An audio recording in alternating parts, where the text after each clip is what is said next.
However, the voice also says that Michael's file is already being marked for review because the insurance company has dropped their support.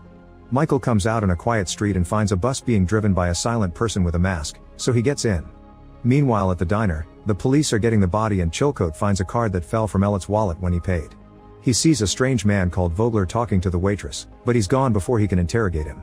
The waitress tells Chilcote that Vogler claimed to be a reporter and left him a paper with his contact information, which Chilcote takes for himself.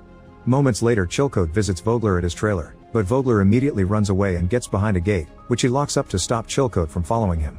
He claims that the cops are working for them and tells Chilcote to kill Elliot, then he leaves. Chilcote decides to search the trailer and finds lots of information about the game happening all over the country and even a symbol that appears to be the organization logo. Back to Elliot, he's still on the bus when he gets the next call. The voice tells him to take out his library card, but Elliot doesn't find it in the wallet. This means the police knows his identity now and he may be facing 10 years in prison. However, the voice points out that if he finishes the game, he'll make all the charges go away. Late at night, the bus drops Elliot at a motel and he goes to room 8, where he finds the organization logo on the keychain. Inside the room there's a nurse and a guy called John who recognizes him. It turns out they went to school together and John used to harass Elliot all the time.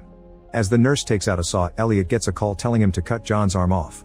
Elliot refuses to do it, but when he asks John, the guy agrees to do it. This means he's getting paid for this.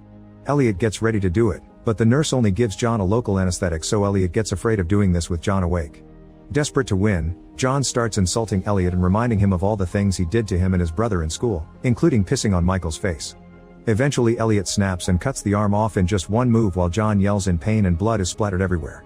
Afterward, Elliot puts John in his car and takes him to the hospital, giving the arm and a bag to a nurse before leaving. On his way out, he sees John's brother and remembers he used to harass him too, so he grabs a chair and hits him with it twice until it breaks.